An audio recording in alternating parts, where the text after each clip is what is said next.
I was asked to go up to the workshop to hand the sauna over to the transport company that I hired from here in Bridgend to bring it back to Porthcawl. And they asked me to follow it on the motorway on the way back, which I agreed to. And within 10 minutes of being on the M32, the guy lost control over the sauna. It literally, went back and forth, and then it crashed until it was on its side on the motorway. All a lot of the cladding was off, and to see that happen in front of my own eyes after working on this for so long, it was a tough pill to swallow for sure. What's up, guys? Just here with a special shout out to our sponsor, the Black and White Pig Company. If you love top quality meat, locally sourced right here in Wales, then you need to check them out. The Black and White Pig Company is your go-to online butcher, offering a fantastic range of top quality meats delivered straight to your door.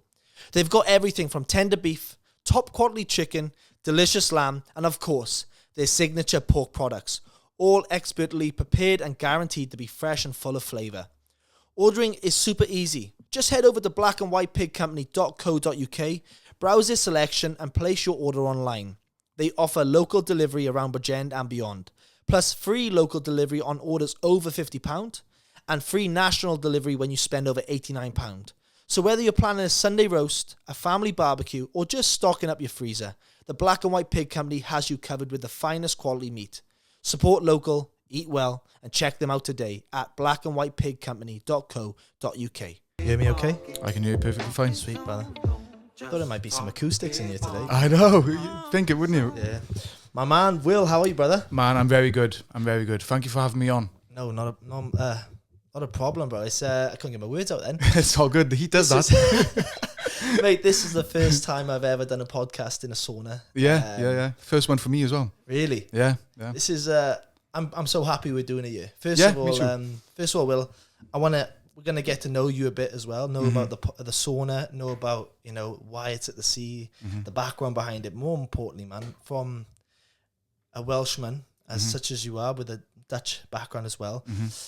I think it's amazing that we're bringing things like this to our people, connecting to the land, connecting to the water, and giving people other alternatives than just going to the pubs all the time. Absolutely. I think we're going to delve into it a little bit today about what happens in a sauna, the connections, the conversations. But from me, man, to you, just thank you so much for providing a platform like this in our area, because it's been needed for a long, long time. I really appreciate that big time, and thank you for supporting me as well. I think, having reflected back on when I first moved here, which I moved back to the UK last May, moved to Porthcawl in August, and I think you were literally one of the first people I met. I remember the day very well. It was one of Lloyd's events. It was a sea dip, and then a couple of days or weeks later, you invited me down to the barbecue. That's right, yeah. And, you've supported me since, and I class you as a friend, you know what I mean? So thanks for everything since I've moved here. No, man, definitely. You're a friend of mine too, and I just love seeing people win, man. So thanks, man. Will, let's listen to let the audience listen to a little bit about yourself. So obviously, background is Welsh. Yes. Dutch mother.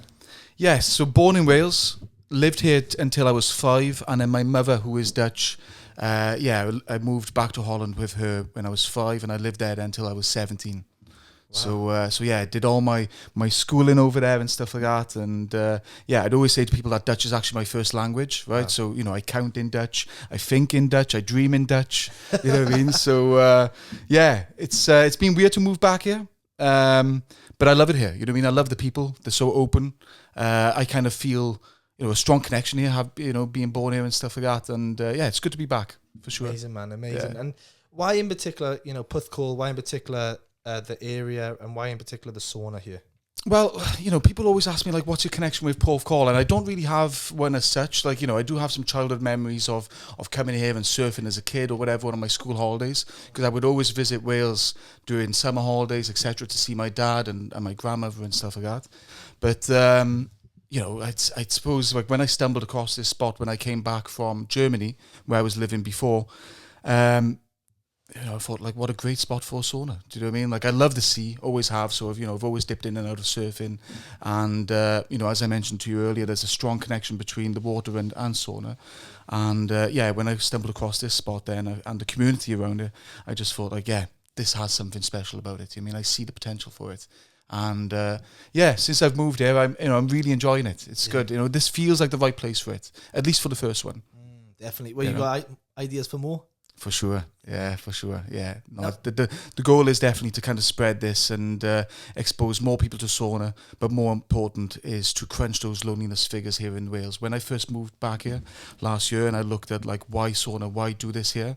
A big part of me, about sauna is the social connection element.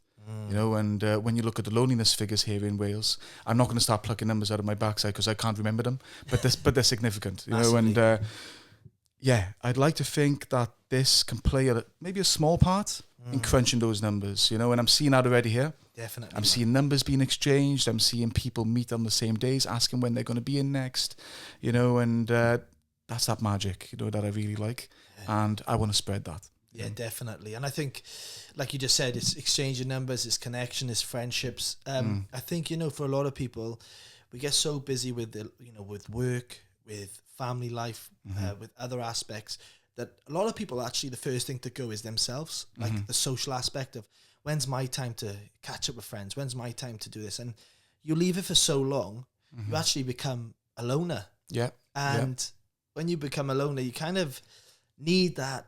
You crave that connection again. And I think something like this where people come in here maybe on their own or they bring a friend and you're doing something a bit uncomfortable together.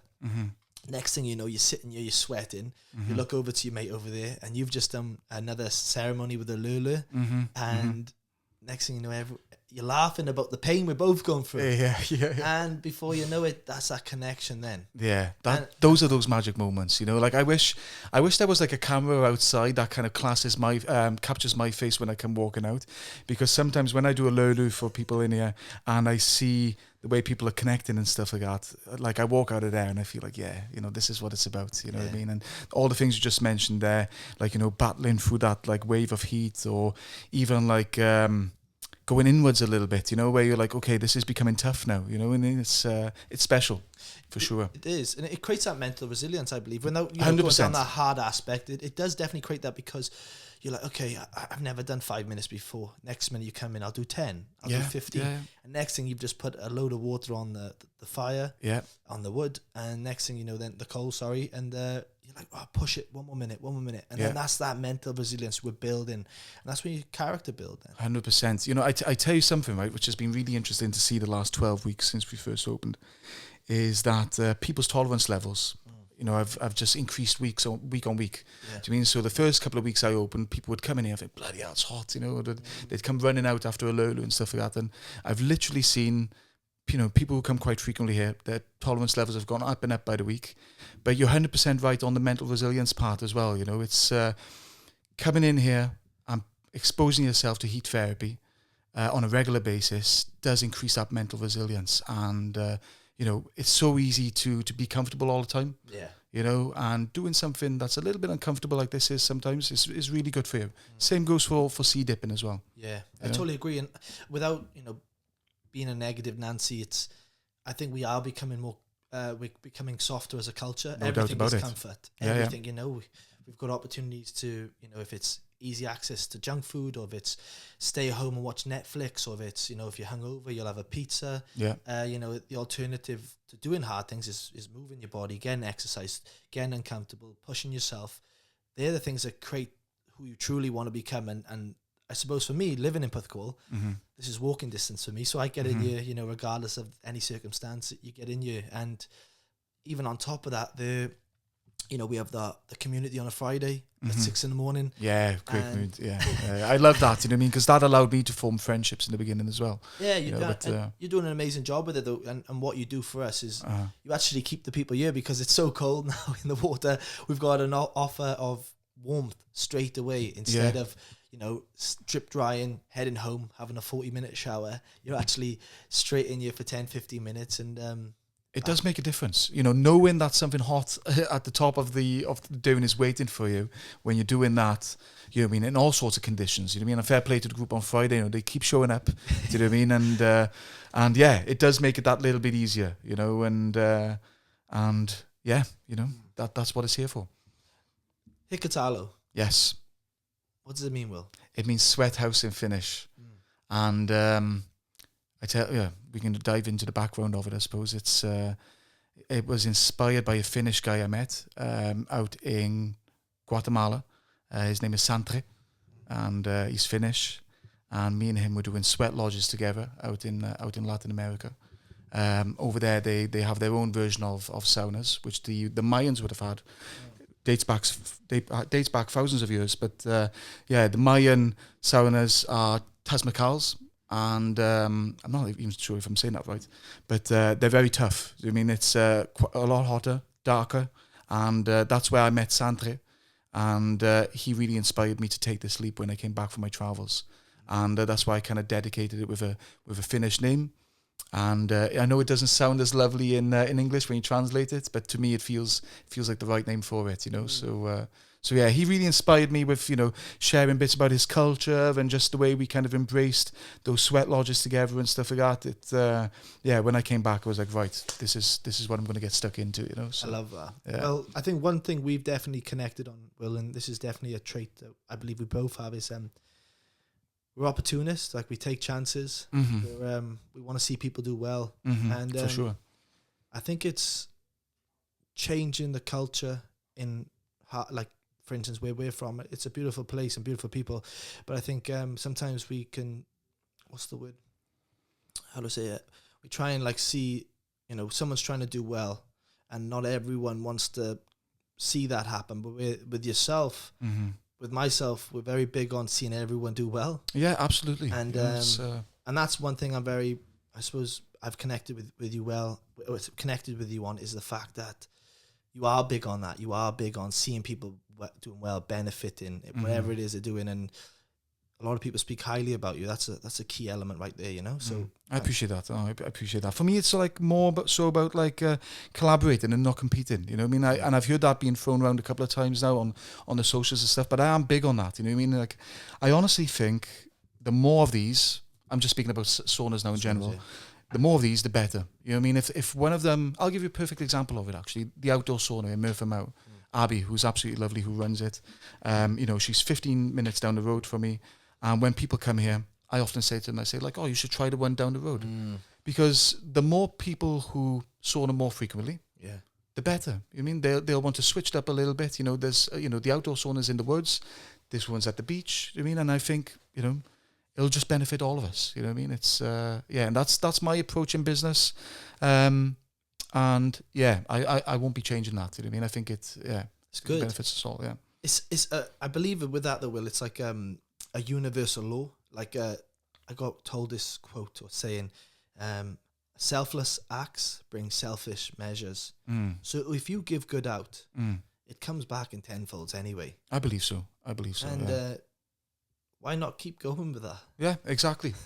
Well, it's working. Yeah. You know what I mean? So yeah. Explain a little bit about the sauna as well. You know, it's a wood fire sauna. It's different to infrared. It's different to electrical ones. Explain that to me, because I've been in a few saunas now, and I can definitely notice a difference between this one to an infrared, to an electric one, to a coal one. Do you want to? Yeah, absolutely. So a wood-fired sauna will always feel a little bit more intense, right? Now the difference between, for instance, let's say infrared as an example, where I do think there's a place in the market for them, absolutely. But a wood-fired sauna will heat you from the core. Yeah. An infrared sauna will only heat your skin temperature. Do you know what I mean? Now for me, you'll notice a difference straight away when I come walking in here and I chuck a gnarly ash log on. That intensity from that very dense log will instantly, you know, give you that heat in a different form. You know what I mean? And for me, that's what sauna's all about. You know, it's like, it's another element. You know what I mean? In here, you know what I mean? It's the wood-fired element. Explain the benefits. I think we all feel better after it. We all sleep better after it, and we move better. But you know, the scientific background on it. Do you know, in particular, what are the key benefits? There's loads of studies coming out now. Do you know what I mean? One of my favorite ones, you know, that I always keep referring back to, which I think is so important. There's a study out of Finland, of course, which is based on 20 years and 2,300 people, 2,300 men, I believe, actually. They saunaed 4 to 7 times a week, and by doing so, they reduced their risk of all-cause mortality by 49%. That stat is huge. Do you know what I mean? So there's more studies now coming out on brain health as well. Yeah. So the likes of dementia, Alzheimer's as well. I think coming into the sauna, I think it was either about 3 times a week, reduces your risk of Alzheimer's or dementias by 2/3. I mean, which is again a massive stat. You know what I mean? So we're seeing all these different studies come out more and more as this becomes more popular. But you got a detoxification element. Yeah. Obviously, what I always say to people when they come here who might be new to this is that the same rule applies always. The number one thing that you can do for your body is exercise. I mean, that's the best possible thing you can do. Second, in my opinion, and I would say this, is heat therapy. You know what I mean? So sweating is good for you. It's what you're basically doing is by, allowing to sit in here and making yourself feel uncomfortable by being in here 20 minutes or so, get the heart rate going. Yeah. You're basically cheating your body and thinking you are doing a workout. You know what I mean? So there's something to be said for that. It's very, that makes sense. And I think, like you just said on that, if people have like acute injuries or they aren't able to get to the gym anymore because of, injuries or niggles or surgeries, and especially as you get older, I think it's key for elderly then on top of that to get you, because you are giving them the only opportunity to benefit like that, if you know what I mean, because maybe they can't get on a treadmill, maybe they can't get on a bike, but this could be a good alternative for them. Absolutely. Look, the amount of people that walk by on a Saturday or Sunday in that older age bracket, perhaps, I'm trying to word that correctly, but, it's, as soon as they say they have like aches and pains, or we get a lot of rugby boys come through, or I've had a few fighters and stuff, it's absolutely perfect for that. I've just got my ass back into working out now. I've told you about this in CrossFit Penabont with Bacon, and after a few sessions I've come in here straight afterwards, and it has taken the aches away a little bit, Nice. But I just sleep like a baby from doing this as well. An absolute baby, especially if I combine it with the sea, I'm out, Yeah. I love that part of it. Are you still dipping most days? At one stage you were going hard. That voice went a bit higher then. No, I try to. I've got to be the role model for it. You know what I mean? I've got to lead by example. But no, I do, just because I do feel the benefit of it. I try and get in at least 2 to 3 times a week. So I'm booked in now for 7 o'clock in the morning, high tide. Let's go. What's your biggest learning from business? Gosh. My biggest learning. Well, I'm definitely learning to slow down. I mean, you've got to grab opportunities, as they present to you, or strike eyes when the iron's hot. But I am also learning not to get ahead of myself and slow down. You know what I mean? And that's one thing I wasn't able to do in the past, and I've made a lot of mistakes because of that. Another very wise kind of like thing that was said to me before when I had Mr. Jenks, my fashion business back in the day. There's a tailor. Am I saying that right? Yeah, the tailor in Dublin, Louis Copeland, and I pitched to him to get my product into his stores in Dublin, and he was asking me about what I do, and at the time I was working at IBM, and Mr. Jenks was my side hustle at the time, and he said to me, "Don't throw the baby out of the bathwater." And I was like, what does that mean? So I was like, okay, I'll take that one home. And I remember speaking to my dad on the phone about it, and he says, yeah, he's right. Don't give up the day job and the things that you can do while building a business. And I think, even though I've kind of gone against that with this one, that's advice that I would give to other people who are maybe building things as a side hustle or whatever. I think that's very good advice. Do you know what I mean? It's like, don't go full in until you can. Do you know what I mean? And I know I'm completely going against what I have done with this one, though, but I've had to. I've done that too, though. Yeah. I think it's what's the saying? Do what I say, but don't do what I do. Yeah, exactly. Yeah. Well, I'm giving advice here that I've kind of completely gone against with this one, but it makes sense. Yeah. Because I think we're willing to take that risk ourselves. Yeah. And I think if you have a deep desire in something, deep passion for something, it just overlaps. That emotion takes over, and you're like, I'm going with this. This has got legs, And do you remember you've got to take that. Do you remember the other day I said to you, I don't know where we were when I said it, but I said, like, Christ, my back's against the wall with this one. It's where the magic happens. I mean, I've had to kind of make it happen with this one. You know what I mean? Like, this is the first time. Yeah, I remember this saying. Yeah, I remember us talking about this. Yeah, this is the first time I've gone in and out of my overdraft. Yeah, I mean, things have been really tight. You know what I mean? It's like, bloody hell, this is but it's working. I mean, I've had to make it work. You know, I'm all in on this. Yeah, it certainly are, mate. And just reflect what you just said. Then I'll add to that. I caught up with a good friend a couple of weeks ago who's retired now and made a lot of millions. And I said, I won't say the guy's name, but I said to him, mate, what's the key recipe for a successful business? He said, when you start off a business, you need two things. You need fear and a bit of fire in your belly, like a bit of anger. Because if you have those two things, you've got a recipe for success, because you need that. Awesome advice, that. Because if you don't have that, and there's no backs up against the wall, like you just said, there's no motive to, when the going gets tough, I've got to get going. It's I'll just wave my white flag and move on. So he said those are the two key recipes for success starting off. Yeah, no, it's very good advice. I think I got a healthy balance of that with this one. There is that fear of like, what if, but I kind of feel it's paying off. You know what I mean? It's being in that situation of like, right, I need to make this happen, is also give me that extra drive of like, okay, let's go and get it. I keep thinking, like, very often when I find myself in situations where, I feel like my back's up against the wall, I keep having these two Dutch words in my head. It's called en nu. And it means, and now what? No, yeah. You know what I mean? It's like, let's go. Do you mean you've got no choice? And I tried to stick with that. Love that.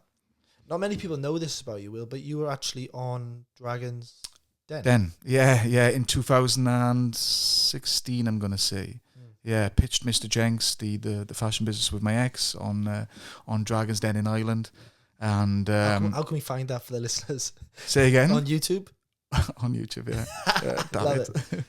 I can't watch it back personally. I cringe, but no, it was a good experience. You know what I mean? Like, I was 25, 26, I think, and Christ, my mouth is getting dry thinking about it, because I remember how dry my mouth was during the pitch.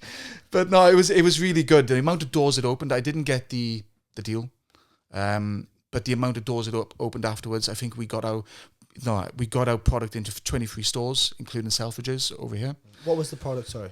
It was a line of men's accessories, so high quality pocket squares from Como in Italy. The finest silk, ties from the same place, handmade umbrellas.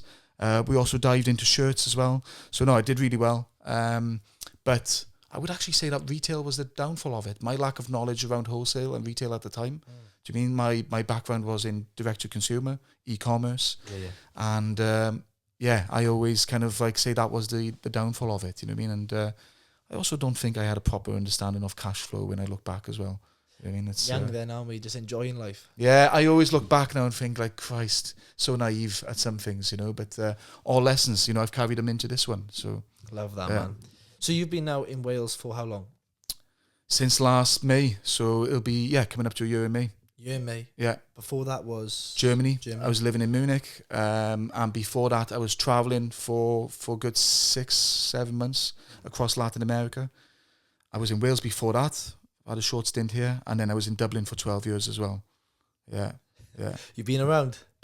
Yeah, I could tell a story. It's a beautiful thing, though. I believe it grows you more than you know. Moving out of your comfort zone, moving away, learning things that you never thought you needed to. Travel is the best education for me. I'm not knocking people who have degrees. I don't have one personally, but for me, traveling opens up your mind so much. I was actually saying to someone the other day, going to Guatemala and seeing how poor people were, it gave me a whole new perspective when I came back. I got rid of 50% of the shit I had. Really? Yeah, just got rid of it. I found it all really suffocating. I was just like, there's no need for me to have this stuff. Do you think you stripped it back a bit? I literally was about to say those words then. Do you feel like you've stripped it even more back now from 10 years ago? You won't believe. My mother often brings this up to me. I was extremely materialistic in my 20s. You know what I mean? Always focused on money. Do you mean that was always the goal as well? Like, my mother always says to me, like, oh, I remember when you were young, you would say, like, I'm going to be a millionaire one day. You mean, like, my mother still laughs about it to this day. But to me now, I kind of reflect on that, and it's like, I focused on the wrong things. I was always wearing a mask, I feel. You mean, with expensive things and chasing expensive things, and strip that right back. Doesn't mean I don't like, nice things now, going on nice holidays and experiencing nice things, but it's far less important to me now. Yeah. Do you think you could be a millionaire and still be grounded though? Yeah, That's I think a pretty so. good concept. I think so. I think it can be done. Yeah, for sure. Yeah. I love it. But I don't think you necessarily have to be a millionaire to live a nice life as well. I mean, I think you can. I think you can find a nice balance even without being that as well. Between the two. Yeah, I think so. If I can reach that, I'll be very happy. Yeah. Good. Yeah. While we're talking, man, are you sweating in that? I am. I'm absolutely bloody boiling. Can you tell my mouth's going dry? These people don't know, right? But the sauna is actually on. Just on a low level. I don't know what the temperature is, but thank God I've got just check. I thought we were going to strip off to our undies in this, our pants. To be fair, mate, honestly, it's what are we now? We're on 35 degrees. 35 degrees now. Yeah. I've got a little sweat on. I'm not going to lie, but we chucked a few logs on before. When I came in, it was absolutely freezing. So I thought, right, I'm not gonna do that to us. Nice. Now, you've said some of the struggles, the materialistic things you've done in the past to where you are today now. Yeah. Now, there's been a lot of bumps in the road to get in Hikitalo to put quite literally. Yeah. Literally, a bump in the road. Yeah. Do you mind sharing? Right, we've had a little refresher. Oh, God, that's better. We're good. We're good. I was absolutely sweating there. He's trying to sabotage a good podcast here by sweating. Christ, I know we're in a sauna, but bloody hell. Christ. But brother, yes, like I just said earlier, we're rolling into it, is the bump in the road. Oh, I know. I know. It could only happen to me, man. I remember that phone call you sent, that phone call and the text message you sent me and that image. I can actually feel myself getting emotional about it, thinking back at it, because like having worked on this so hard at that point, because what people don't know is that this was actually never meant to be here in Wales. I was actually building this company in Munich, where my girlfriend at the time, I moved there for her and stuff like that, and I was building Hikitalo out there because I thought there's a lot of bureaucracy around German sauna, and it's very, it's not as social and stuff like that, and I wanted to bring something different to that city, which I think it had legs, but it didn't work out, and I'm really, really happy it didn't, because now it's here. Do you know what I mean? It feels right for it.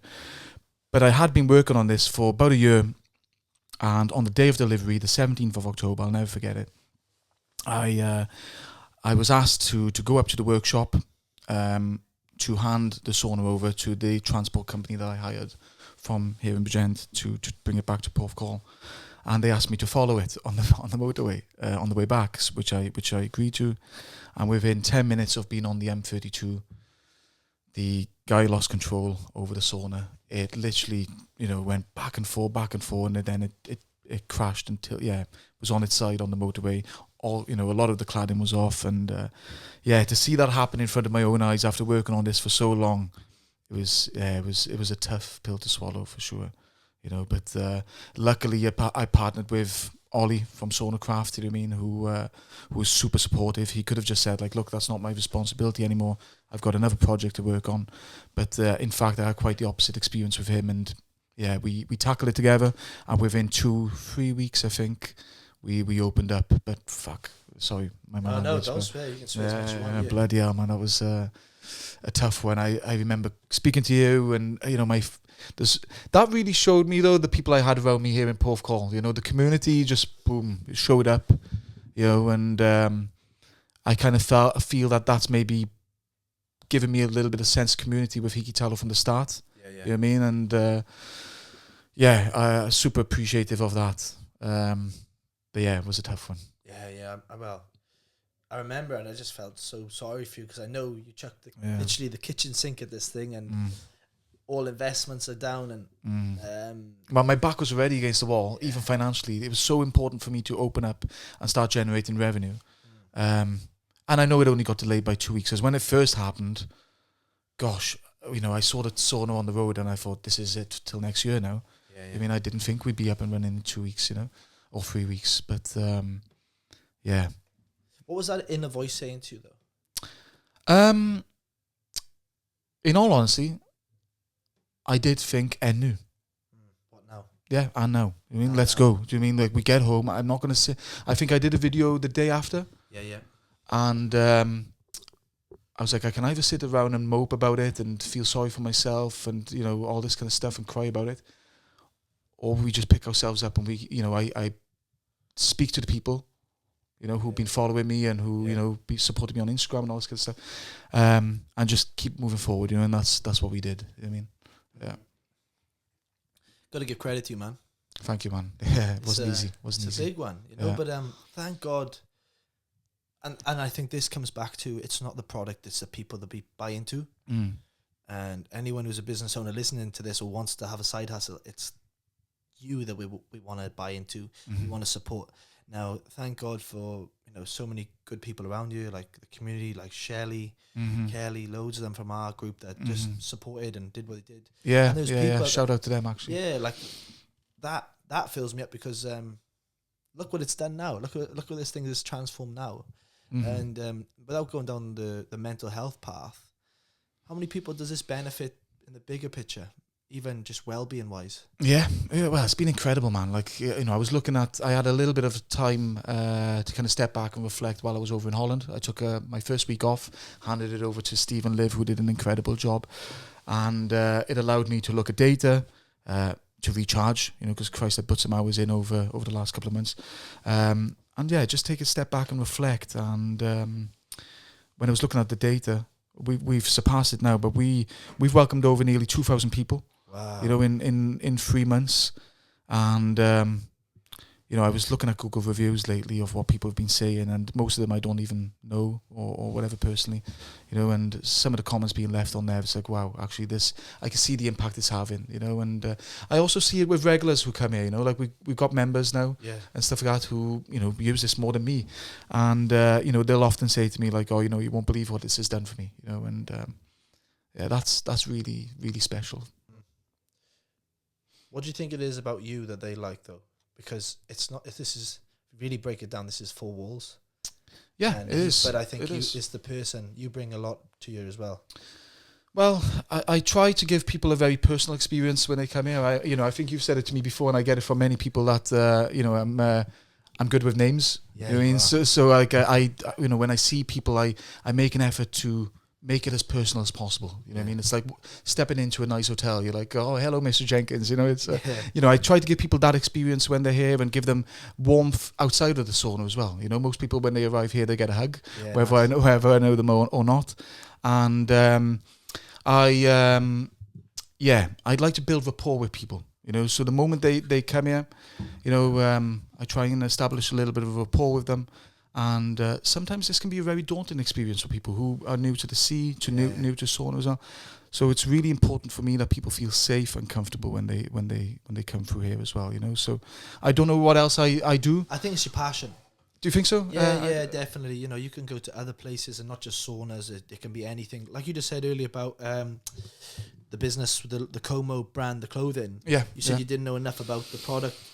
In all honesty, it sounds like you wasn't that passionate about it. Yeah, it's true.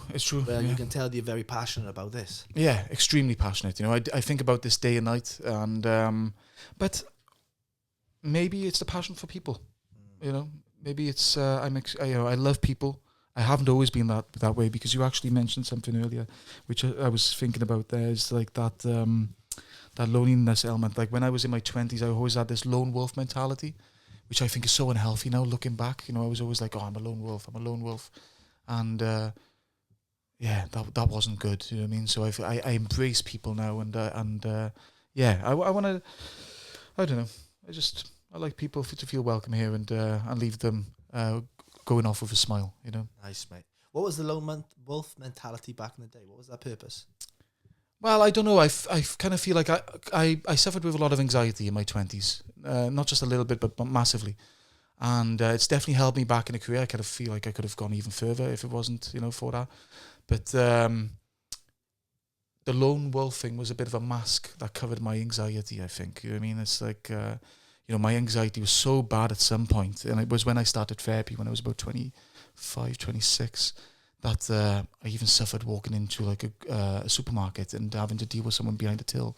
That's how bad my anxiety was at some point, So, and like, with having to present in work, Christ, I'd have a breakdown. Sometimes I've even had to call in sick. And really? Yeah, it was really, it crippled me like at times, Did this just come out of nowhere, or was it a brewing thing? I didn't have it in my early 20s. It kind of came with my career, I think. My background is in sales, right? And in enterprise sales, in tech, so selling software.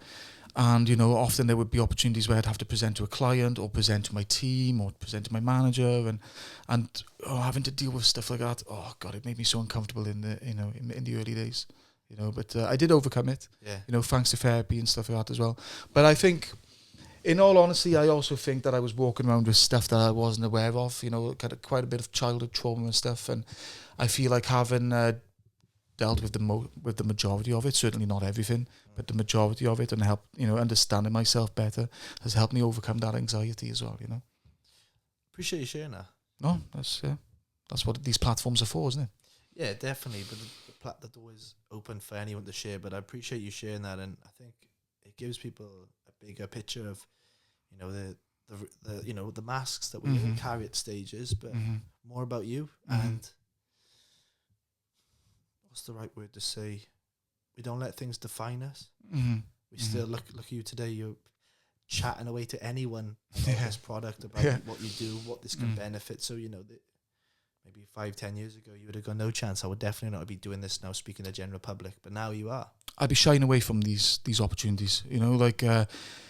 In fact, with Mr. Jenks, my previous business, I leaned on Maeve, my ex, so much for customer facing or things like that, because I couldn't deal with them. You know what I mean? Yeah. If you look at the pitch, she absolutely nailed that one on Dragon's Den. You know what I mean? I was absolutely crippled there. You know what I mean? So uncomfortable in that situation. How did you deal with those moments beforehand? Because, like you said, therapy helped a lot. But yeah, I wish I knew about the things I know about now. Like simple box breathing techniques, or like kind of like regulating yourself that way. But I didn't. Well, tell you how I did lean on stuff like that, which was a very unhealthy way. I had a serious unhealthy relationship with alcohol in my 20s, up until my 30s, and that allowed me to kind of like deal with a lot of stuff as well, living in Ireland. I mean, Christ, I don't think anybody's hit the pints harder than I have, I mean, it's the Irish they like a drink. Yeah, or you can say that again, and that was often a mask for me as well. I wouldn't be able to kind of rock up to a party sober. I'd always have to have like a bit of a tipple before going out and stuff. But I think I leaned on alcohol massively in my 20s as well, as a bit of a crutch. Nice. Crutch. Yeah. You're sober now, how long? Going on to 7 months. Congrats, man. Yeah. How's that feel? Amazing. No going back for me, for sure. Yeah. I've been put in a few social situations recently where I thought, well, that's a real test, isn't it? I mean, how you do in those situations. And I'm really proud of myself. I feel much better, physically, mentally, and way more focused, and most importantly, just way more happy. You know? And if that's not a reason to keep going, I don't know what is. I think the biggest thing that I learned. Now I have a beer from time to time. Yeah. But the biggest thing you'll learn from going away from alcohol is that you're not on a roller coaster anymore. You're not one day on a high, next day on a low. You're very leveled. Yeah. And I think that's a key element for me. I love my job just as much as you love your job. Mm-hmm. So when Sunday's there, I'm itching. Let's go. Yeah. Mondays here, let's go. And I don't want to do that on a hangover because you ain't performing till Wednesday, till you get your head clear, get your shit together. It's Wednesday and you're like, I'm chasing my tail, and that's when anxiety doubles down, overwhelm, and a stressful ball. Those were the emotions I couldn't cope with anymore. Do you know what I mean? So like the hangovers would get so bad for me that it would really drive me into a deep depression. You know what I mean? And I've never had like this kind of like, what's it called again? When you kind of like overthinking the last night or whatever. Overthinking the last night? So yeah, like, the Sunday dread or not the Sunday like the blues sort of thing. I don't know what the word for it is. But anyway, I would just go into such a deep depression that I was just like, no, I don't need this anymore. You know what I mean? And gosh, look at my lifestyle now, like, okay, the sauna's closed on Monday and Tuesday, but like on a Wednesday, for instance, I'm here at 5:15 in the morning. I watch the sunrise. You know what I mean? And like, every day is so much better without alcohol. And I don't judge anybody who has a drink. Not at all actually. But for me personally, this is better for me. It's funny though, actually thinking about it. When I grew up, like I was surrounded by a lot of alcohol because we lived above a pub and. In Munich? No. Growing up in Holland. Holland, sorry. Yeah, and I always said to myself growing up, because I didn't drink when I was 15, 16, 17, because I was big into kickboxing.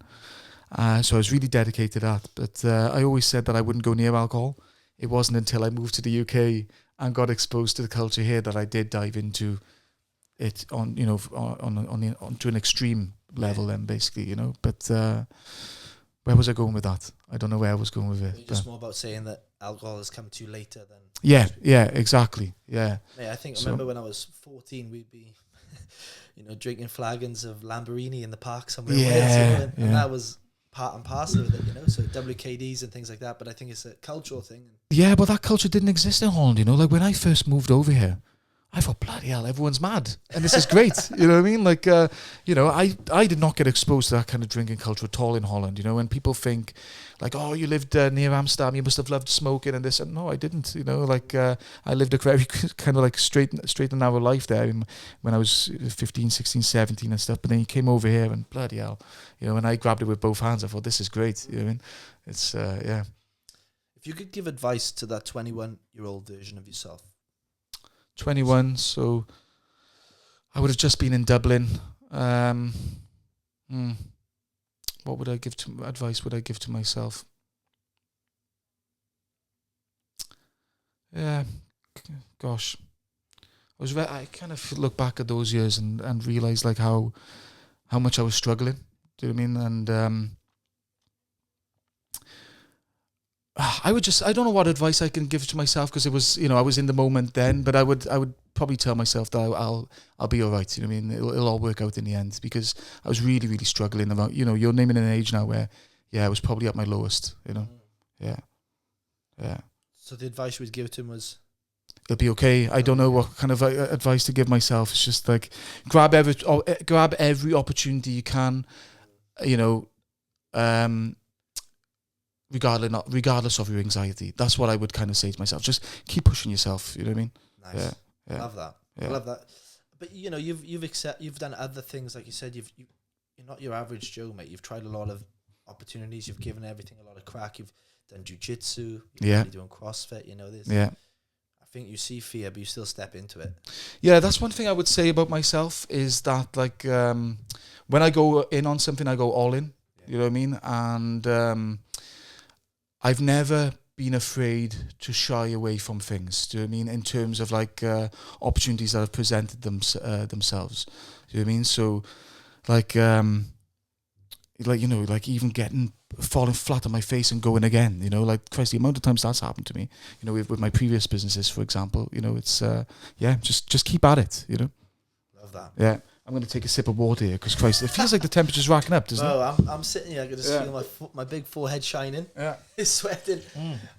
Trying to get us to strip off. It is bloody warm in here, mate. Honestly, it is warm. Babe. Yeah. I'm grateful for you for letting me do this year. Yeah, well, I thought it would be a good idea just to kind of switch the space up. You know what I mean? It's it's nice. People don't realize that there's a big glass panel behind us. Yeah, and there's been like 5 people just standing there looking in, but it's dark on the outside, right? It's mirrored. Yeah. Don't get any ideas, but nobody can see in, which is good. But you won't believe the amount of people that walk past the window on the weekends. That can be a little bit challenging sometimes. But I understand that it's new to people. They want to check it out and stuff. Yeah. But yeah, no, this feels like a cool place to do it. It's amazing. It's feels natural as well. This place to me, I don't know what it is. Even when the stove's off and I come in here, it just has this thing about regulating my nervous system. I walk in and it's just like, Do you think it's because it's dead silent in you? That, I also think it's an element of the nature. You know what I mean? Like, and yeah, it is. There is that nice sense of isolation in here as well. Disconnection. Yeah. Well, we're always on our phones. We're always on our laptops. And I think we're wired that way, and I know this myself. I have this little voice in my head sometimes, like that's, dopamine hooked, because I know I've got to get work done. I've got to get something on the laptop. I've got to go on a Zoom call. So I'm constantly on. Yeah. And then I switch off.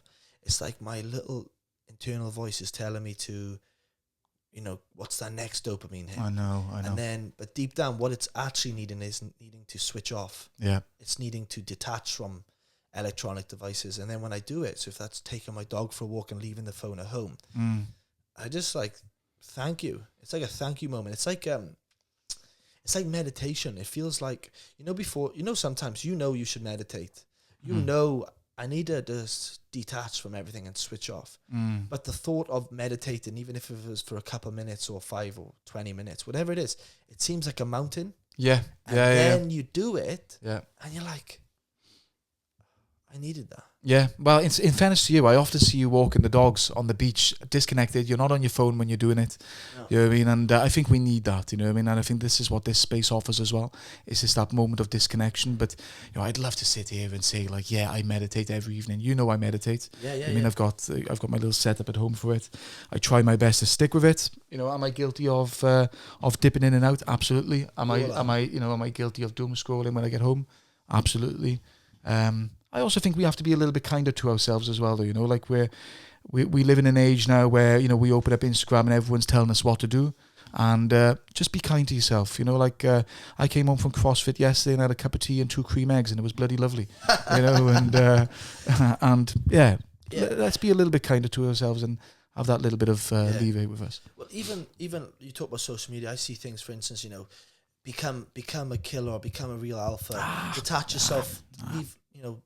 Don't respond back to anyone for 6 months and train alone and do everything. I'm like, what? You're going to become a loner? Yeah, no. My personality, that lone wolf mentality. Yeah. That's the kind of mentality I had in my 20s. But, you know, like, I'm starting a business here. I need to, you know, hustle. What's it called? Hustle culture. You know, like if I'm up until 5 o'clock in the morning working on this, it means I'm going to get ahead of my.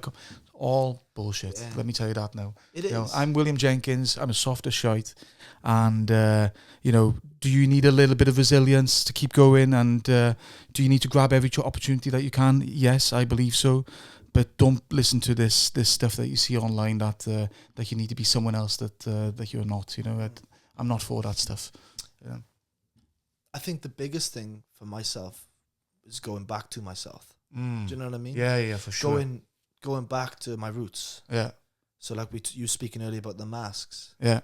For me, it was more about just going back to me, like being okay. I remember years ago just feeling like, I'm too much for people. You know, I care too much. I'm this, that, and the other. I'm energetic. I'm a lot. And I try and pull it back for certain people. Yeah, and you shouldn't. You know? Yeah, exactly. And it's getting more, coming back to yourself, being more comfortable in who you are. And when I'm more comfortable in who I am, your true authentic self. Yeah, me comes alive. And when me comes alive, I'm doing things aligned with who I am. Yeah, exactly. Someone said to me the other day, I don't remember who it was made in comments, they're like, oh, you know, you're always hugging your customers. And I was like, they clearly didn't like it. You know what I mean? And I was like, that's not going to stop. Do you know what I mean? I like being warm with people and stuff like that. And it brings up smiles to people's faces. And people who rock up here now are giving me a hug. Yeah. Do you mean? And shouldn't have to change. You know what I mean? And that's what I mean with the softer shite comment there as well. It's like, I think it's good to be gentle and kind to people. There's a place for when you need to be tough. You know what I mean? Because, otherwise you can get taken advantage of and stuff like that. So set boundaries. You know, I've had to do that quite a lot lately as well. Gain respect, you know what I mean? Because you do that through setting boundaries. So, you know, there's a time and place for that. But be gentle as well. Be kind to people. There's fine balance. Yeah, it's a fine balance. And I totally agree with everything you said then, Will. And I think it always comes back to, and this is what meditation, journaling has always taught me, is awareness. Yeah. So it's, when is it okay to place a boundary there? When is it okay to speak your truth? If that's going to upset someone, that's okay. Yeah, totally. That's okay, because you're putting yourself first in the situation and for the greater good. Let's put it that way. Yeah. And still being yourself. There's many attributes to ourselves, so we have to bring awareness to certain situations. Certain, you know, we're both in business. If you're going to upset people on the way. Absolutely. And that's okay. Yeah. That's one thing I really struggled with in my 20s again. Keep going back to that, don't I? Yeah. But people pleasing. Do you mean I found it really, really hard to say no? And boy, have I become good at that. Yeah. I mean, it's amazing really to look back, you know, and I look forward to 40s and 50s or whatever, you know, when you can reflect on yourself and think like, gosh, look how much I've learned. Yeah, yeah. I mean, it's a real nice feeling. That's a beautiful thing that you just said then about people pleasing and saying what you're truly into. And I said this to someone the other day. I did the boys club event on the weekend. Amazing. Yeah, well done. Thanks, man. And look forward to you coming there. Yeah, I'll be at the next one for sure. It was an amazing event, but it's not more about that. It was more about a friend that I said, do you want to come? There's a spot available for you. And he, instead of just saying no, he said, oh yeah, I'll be keen. And then last minute bailed. Now, for me, you gain more respect by just saying, hey man, appreciate it. Nah, it's not for me. Yeah. And that's like a trump card in my head. It's like, well, I'm not going to argue. I'm not going to prove you wrong. It's a no. Yeah. Sweet. But if you said to me, yeah, man, I'll be there. And then the night of it or the morning of it, hey, I'm not going to make it, blah, blah, blah. Mm-hmm. It's like being okay to say no to people. You're going to earn more respect. Totally. And you're going to gain more self-respect as well. Respect for yourself. Self-respect. You know, that's one thing I would say about Dutch culture is they're so incredibly direct. Yeah. You'll know where you stand straight away. Yeah. Do you know what I mean? And I like to think I've learned that a little bit. You know, that's kind of ingrained to me. Mel Robbins talks about this, and it's how to deal with people pleasing, how to deal with it, because it's not the words, it's dealing with the emotion it gives you in that moment. And I speak it to my clients now is, so say for instance, we're in a situation right now and you are saying something to me that I'm like, oh, Ollie, do you want to do this? And I don't want to do it. It's not the words coming out of my mouth. It's being able to deal with that emotion. So when that emotion comes up and you know you don't want to do it, but you feel the need to say yes, it's actually pausing. So saying no, but actually pausing for that moment and sitting with that feeling for 90 seconds. And if you can deal with that emotion for 90 seconds, see it come up, let it pass, you're literally working on overcoming people pleasing. So the next time you do it, it gets easier, that emotion. It gets easier, that emotion. To then, that emotion, that trigger becomes less and less. And that's how we kind of regulate ourselves. That's how we calm that nervous system and we calm that discomfort, is by being comfortable in sitting in those uncomfortable emotions. That's interesting, actually. Yeah. Because it's not the words, it's the feeling. Oh, I feel like bad for letting that person down. You feel. Ever had a sense of relief by saying no? I have. Yeah. You know, it's just like, oh, okay. You know, it's like, it's true. But like, let's say for instance, last weekend, my mate said, oh, do you want to come over the house to watch the Six Nations? Thank God it didn't. Wales were crap. That's another story. I had a busy day. I had a busy day the next day. And I said, I'll something come up. In the end, I just said, nah, I'm really tired today, mate. I won't be coming over. And I was so content just sitting at home watching the game, chilling out. And there was a sense of comfort there. And I think, that comes with age as well, though. For sure. If someone's listening to this right now, really try with that emotion, really sit with it and let it pass. Yeah, I encourage that. You know what I mean? Definitely. I think there's something special there as well, what you said, like, saying no to that and being alone. Now, obviously, I'm a big advocate for the sauna bringing people together, the social connection element, being very present in here and stuff like that. I also think there's something to be said by being alone as well, like you did that evening. Yeah. Do you know what I mean? It's a lot of people can't be with themselves. Yeah. And I think that's a skill in itself as well. Do you mean? And I've spent a lot of time alone. Doesn't necessarily mean you're lonely. No. I've also been lonely at times. But I think being alone isn't always a bad thing as well. So, by you saying no and then spending time by yourself, I think we all need that time as well, I've definitely felt, because this has been very people intense, of course, naturally. I do really value my alone time now as well. 100%. And I think that it says more about the person than anything. Is you can be in a room full of people and feel the most loneliest in the world. Or you can be on your own and feel the most content in the world at times. Yeah. Picking your battles, picking your poison. True that. We were just talking about maybe taking our clothes off because it was getting so hot in here. So this is, I've had to chug half a bottle of water. Yeah. He's on his 2 litres. I'm sweating my tits off. I shouldn't have worn jeans. I've got this top on. It's coming off soon. I think. Oh, we'll learn for the next one. Yeah, next one will be in Speedos. Yeah, exactly. Yeah, the oddballs of what they call budgie smugglers. Budgie smugglers. I suppose. I think something about the sauna though, and like having these chats is.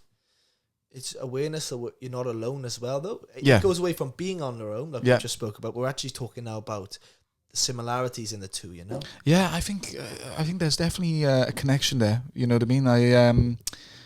it's like that magic I described earlier, you know, like the social connections that get made in here, you know, with strangers, or even, you know, I've had quite a lot of people meet up here as well. So, you know, existing friends coming together and using this as a place where they can catch up. Christ, the amount of gossip I hear in here when I come in and do a Lulu. No, I'm kidding, but I'm not really.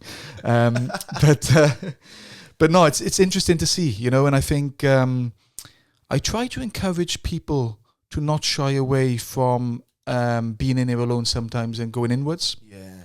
Because when it's 80 to 90 degrees and you're battling with yourself and you're going inwards and you're thinking like, right, okay, a couple of more minutes or whatever, and you're in there with your thoughts alone, I think that's really special. Yeah. And I also think it's really special for what I said earlier of, you know, the phone's out there, you're together with friends or new ones, and you're just getting, you know, to catch up or you know, form new bonds. You know what I mean? It's really special, and I absolutely love that. You know. Yeah, I want to add on to that from my own experience. Will, is I remember once we were sitting in here, and it was maybe a Saturday or 2 Saturdays ago, and we were sitting in here, and it was crowded, but it was random people I never met. Me and my friend came in. Yeah. Oh, I know. Yeah, Ash. Ash. Yeah. Yeah. When I went to Australia with. Yes. And we were sitting there, and we were sitting there, and it was boiling hot, and you come in, you're like, all right, guys, you all ready for another Lulu? Yeah. And you did it, and it was a guy in the corner, without words, we just looked at each other and just giggled. That's without words. But you know what I'm feeling, and I know what you're feeling. Yes. And that's what I'm on about, you know, that's what I'm feeling in this, you know? Yeah, that's all those little bits of, I'm going to say it again, magic. You know what I mean? I love that, you know what I mean? Sometimes I do the Lulu, right, and I won't leave the room for about 30 seconds because I don't want to leave that steam go out. You know, I want it to, you know, the Finns describe it as a warm hug, you know, so I like that thought, you know, and sometimes I do it and I look around while everyone's got their eyes closed, and I think like, wow, you know, like some people are battling through it, and then other people are like, you know, like you can see them embracing it, and it's really nice, you know. It's a nice feeling. I remember I brought the rugby team here. Yes, yeah. And I think that's one thing I love, and that's probably, I love doing my job and what I do as a person, is I love letting people experience new experiences. And this for me is like, I don't give a fuck about money. Like, everyone get in here, experience this, right? Yeah. And you just see people doing something different. And I know some of them boys, what they're like, rugby boys, we have a boozy culture. Yeah. They were doing this, and after they did it, man, they all messaged me, mate, they had the best sleep, man. Like, it's so nice to just have a chat like that with the boys without a booze. Without alcohol. Yeah, exactly. And there's something in that. Yeah. Yeah, no, for sure. And what I love when people come here for the first time. You mean, because the person who comes in is different to the person who comes out. You know what I mean? And I love seeing that. And I also, there's a quote that I'm kind of thinking of in my head here. It's by Glenn Auerbach from Sauna Times. He's kind of been a bit of a mentor to me. He's a guy who lives in Minnesota in the US, and he's been a sauna advocate for, you know, 30 plus years. He builds them. He lives and breathes this. And I first got to know him when I was living in Munich. And he's got this quote. It's, when you experience proper heat, it's all over. And I love that, you know, because that's what I get. That's what I think people experience here, you know what I mean? And whether or not it's a little bit too hot for people the first time, that's okay. Yeah. I mean, come out every 5 minutes if you need to. Yeah. But just keep coming back and kind of allow your tolerance level to build up. I remember I went to Oslo, Norway. Yes, big floating sauna culture.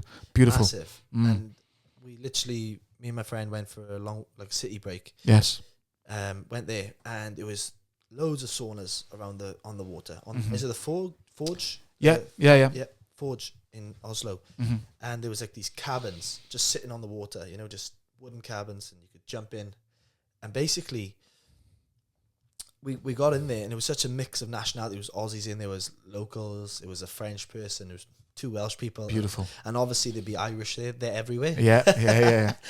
And we were in there, right, and just seeing this experience of all of us in there for 15 minutes cooking, and then we'd jump into the water. The water would be like 1 degree at this stage. Yeah, awesome. And our weekend consumed of eating, drinking a lot of coffee. Yeah.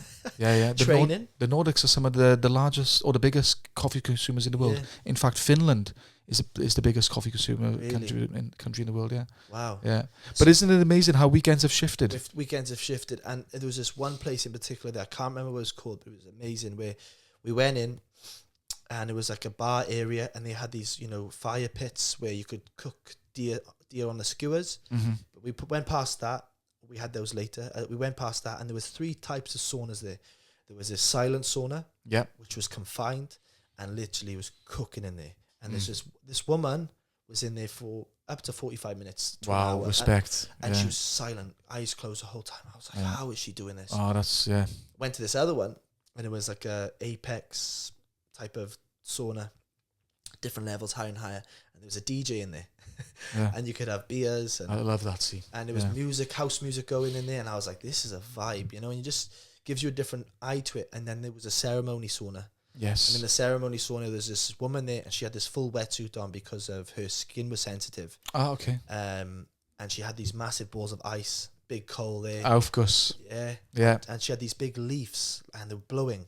Yes. And we were sitting there, and they had this music going, and she was doing the ceremony and just blowing us all with these leaves, and it was cooking, throwing ice on there, and it was just like so amazing to just experience a different experience. Sauna cultures are so strong, from Estonia to Finland to Germany. They're all so different.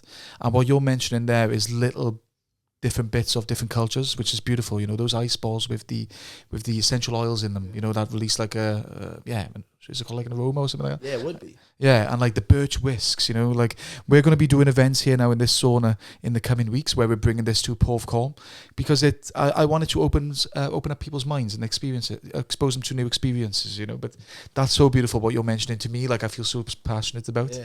And like I said, each country has its own thing, and to bring those experiences to one space is magical, so that's one thing you're going to be seeing from us a lot in the future is those kind of like experiences. But I think there's actually something to be said for a silent sauna as well, and a lot of people here who come here have been asking for it, maybe like certain time slots during the week that can be silent. Yeah, okay. So people can come here and meditate, go inwards, maybe not having to chat to people. So I'm considering it. In a little way it goes against what I'm trying to put out there, but you got to listen to your customers as well. Yeah. And I think maybe doing that 2 hours a week wouldn't harm. You know what I mean? It's funny though, like talking about those different sauna experiences you've had there. One of the toughest ones I've ever experienced is a Temescal in Latin America, and I know Bacon from CrossFit Penabont has done it as well, and that's kind of what I think we connect over that. So challenging. Do you know what I mean? Because they're often quite low in height, which means more heat. Yeah, it's just a lot hotter. I think the one I was in was about 110 degrees, pitch black. Could not see a thing, could not see the person sitting in front of me. And boy, did I have to go inwards there, I always described that experience as my ego death. Wow. Yeah. Sometimes, I'm just speaking of my own experience here, sometimes they're done with plant medicine, which I'm not against at all. I'm actually very open to plant medicine. My one was without. I didn't feel I needed it. But I feel like I came out a different person. It challenged me in a way that I've never been challenged before. In fact, I cried so much, passed out 3 or 4 times. Wow. Yeah, but it was a huge sense of relief for me when I came out. I mean, it was therapy, and talking was one thing that's done me so good over the years. And in fact, I'm going back now. I literally just enrolled myself again last week. I feel like, it's that time again. But this experience, it was magical in itself as well. So for anybody who wants to kind of like experience that, I know that they're being done in the UK as well. Maybe we can include a link or whatever to the place that does them. But the way it works here in the place that does them, I think it's towards Devon Way, you actually have to build a Temescal yourself with the people that go. So, if you got all the boys to go, for instance, you would all help build it, and you would learn a song together, and there's a whole ceremony around it. So, I for people that like to challenge themselves, I'd encourage it. I love that. Yeah. Man, I appreciate you sharing all of that. I appreciate you sharing, obviously, your own journey, but more importantly, sharing things that maybe people don't know about. Like, there's no shame in this stuff. For me, not at all. Anyway, I love the fact, right? I'll have conversations with some people, and they're like, "Wow, I've never spoken this deep before with someone," and I'm like, "Really? Like, this is just normal conversation now." Yeah, and it's not even a deep conversation. I just feel like you're asking questions, and you ask the right questions, you get the right answers. And I think such easy. I could not imagine living a life just having surface level conversations. So that's personally for myself, Will. I'm with you on that one. Personally, yeah, I like to go a little bit. Like you've been over my house, yeah, you know what man. I mean, and you know, we've had some deep convos, and I know that I've been, you know, I'm an open book, me. You know what I mean? So you can probably tell by doing this alone. You know, I let it all out, and I'm not scared about being judged or what people think about me. I am who I am, and yeah, I think, you know, when you have deep level conversations, that's when you get to truly know yourself and other people. You know, because you can help me discover things about myself and reflect it back to myself. You know, there's I feel like the biggest person you want to be comfortable with is yourself. Yeah. So if I can't be comfortable with myself, then, and I'm worrying about what you think about me, gosh, I'm in a worry now, and a bigger worry, you know? Yeah. I think the two things this journey, life has taught me, without being woo-woo or spiritual, is I did DMT once. Yes. No, twice I've done it. I tell a lie. With Paddy. Twice. Paddy the Baddie. No, Paddy the Baddie. My mate Paddy in Australia. He was Irish, sorry. And I didn't know what I was getting myself into. I was in my mid-20s. But I was after bad injuries. And it kind of gave me a moment of an ego death. As in, I remember just seeing myself in this moment as a rugby player.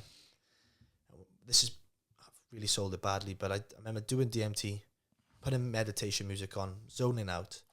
Lying Fair down, play to you.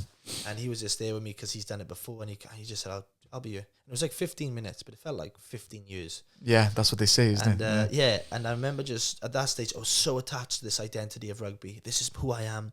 I'm only loved or good at this, and if I'm not this, I don't know who I am, and I'm not this.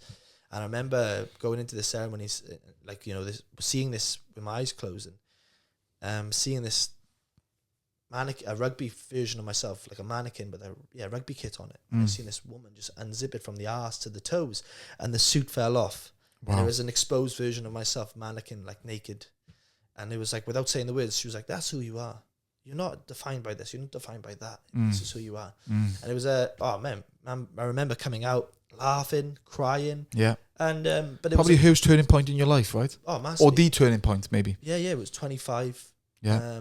A lot of things happened out of my control then, and we're trying. If you have a ego, or if you are quite driven, you like control. If you don't have control, we feel a bit, you know. So for me, it was massive. That was a massive moment. The second thing that's taught me a lot is being a business owner. Yeah. The biggest self-development journey you'll ever be on is running a business. Oh, you can say that again. Yeah, it challenges you in so many ways. Brother. You know, like yeah. Well, you know, you go ahead, but like honestly, it's boundaries. It's understanding boundaries. It's understanding who I am. Yeah. Why does, you know, and learning never to take business personal. Yeah.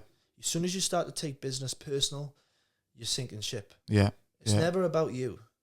And you got to keep showing up. Yeah. You know, you don't no matter what situation you have to deal with, you have to keep showing up. You know, and no, it's anybody who runs their own business, I instantly have that, you know, I have respect for everyone, but like instantly you have that kind of like, you know what it's like. Do you know what I mean? Because running a small business or big one or whatever is, it's challenging. Yeah, but very rewarding as well. One of the best rewards ever, and you've done the hard yakka. Yeah, I think when you can look in the mirror and say, "Look, I started this with nothing." Yeah, I had nothing in the account, and I started it like that, and it's become something. There's nothing more rewarding of creating something as well. I love creating stuff. Yeah. Do you know what I mean? And especially from nothing to, you know, I absolutely love that element of it. And I've always known that I wanted to do, you know, I've always been quite entrepreneurial. Yeah. Do you know what I mean? So me sitting behind a desk 5 days a week, you know, no wonder I was so unhappy. You know, it's definitely gave me the life I kind of wanted at the time. Do you know what I mean? Like I've been to a lot of countries. I've done a lot of traveling. You know, done cool shit. But this is what it's about for me. You know what I mean? There's two parts to this I want to tell you when you say that. First part was when I say detach from business, so do not ever identify as the business as like when I say that, I mean the emotional side of it. So like for instance, I had one of my busiest months. This month's in 22. I know we're only in 2025, but it's been an extremely busy month. Let's go. Okay, let's go. But how do I detach from that? Because I know there's going to be a moment where it's going to be a dip, and that's okay. Yeah, and that can be challenging as well. You can go into a little bit of a meltdown there, thinking like, oh my God, how, you know, I've had that. But it's learning over time. calluses in the mind, calluses in the, you've been in this before, you'll be okay. And it's learning to be neutral throughout all the highs and lows. That's one thing. And then when I started in business and doing mindset coaching and working with people, I remember my pastor from Australia, he came and met me. And he said, we went out for food, and I just did a kind gesture, and I took him out for food. He said, I have to return a favor. I said, sure, Russ. And he bought this thing. Have you ever heard the Clifton test? No. So basically, like, you have there's one for free called the Myers-Briggs test, and basically it shows what type of personality you have. Well, the Clifton is a paid version, and it goes into details of what are your top 4 personality traits and what are your bottom 4. Right. And for me, I think I have to remember them now. One was a futuristic. I'm very futuristic, so always thinking about, ideas ahead. Yeah. Winning people over or something like that. Yeah, winning people over. Yeah, that would make sense. Yeah, and some communion type of event. I can't remember the other one. I'd have to look back at it. And we sat there and we looked at it, and I was like, wow, I'm doing all of my greatest strengths. That's great, man. Fair play. So if anyone, if anyone, wants to find out what their passion is, or anyone wants to go, what am I naturally gifted at and that I can enhance? Yeah. Highly recommend giving that Clifton test a crack and identify what your strengths are and how can you niche in that. Yeah, but that's actually, I'm going to do that. Yeah, I want to do it myself because, again, it's that little bit of self-awareness. You know what I mean? It's good to know what your traits are and stuff. And I think, just to kind of like connect it with that, when people say like, oh, I'd love to have my own business, I just don't know what to do. Yeah. If you did stuff like that, you'd probably be able to find out what it is that you want to do. I think so. And try, and just the word try things. Yeah. Be okay that you're going to fail. I think when people say the word, I want to find my purpose. Okay, find your purpose. Do you know how you find it? It's trying things and realizing that's not for me. That's not for me. Well, yeah. And then you go, oh, that felt good. Yeah. I like that. Yeah. I want to do that again in the morning. I'm thinking about it going to bed. Yeah. I remember when I started work, and I know I'm going on a tangent now, but I remember when I started, I was so excited about coaching and the community back in Australia 5 years ago. I'd go to bed and I'd wake up at midnight and I'd grab my notepad and pen and I'd have to write things down because all of these ideas would come into my head. And I was so hooked. And that was an experience that I can't even explain properly, but I was so in love with it. But it was because I was passionate. I found something that was truly aligned with myself. And I think that's when you found it. I think my alarm goes off about I think 10 to 5 or something like that, 4:45, and I'm up like a button. Yeah. And when you're snoozing and you can't get your ass out of bed, that's that's the way I've always kind of known that I'm onto something good, is that when I've got that energy to go, I'm just like up and at it. That's when I'm onto something good here. Do you know what I mean? It's like, Love that. Yeah. You're excited about getting up in the morning, and that's what I am at the moment. Love that. Yeah.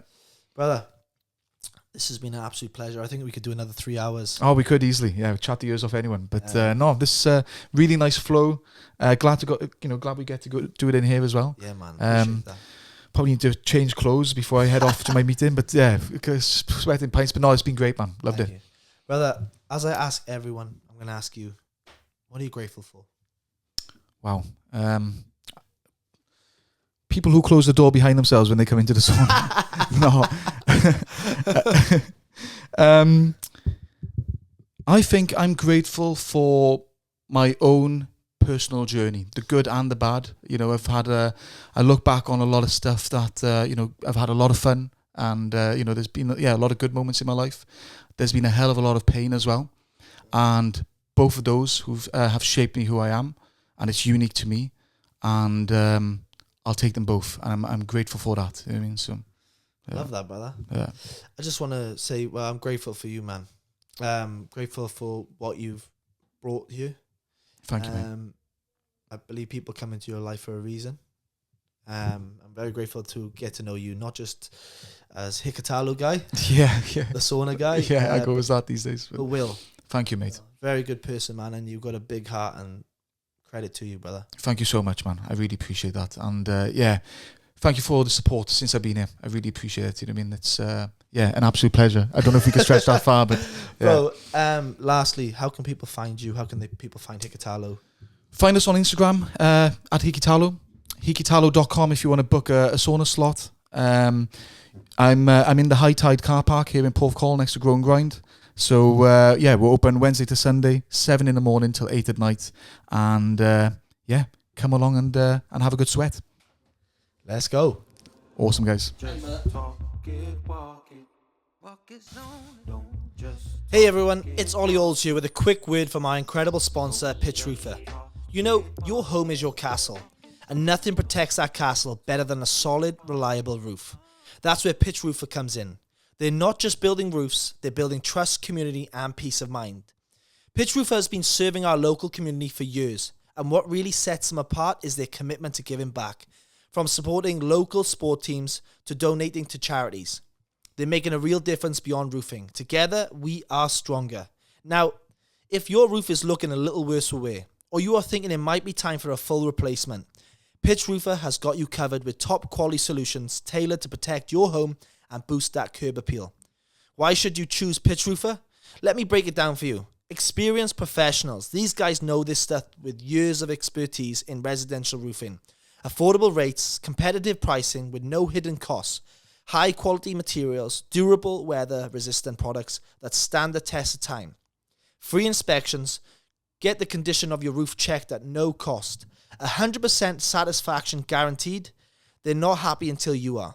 So whether it's a repair, a replacement, or you just want a peace of mind your roof is in good conditions, give Pitch Roofer a call on 01656 470016. A text message to 07540 443345 or email gerald@pitchroofer.co.uk. Pitch Roofer, building more than roofs, building a stronger community.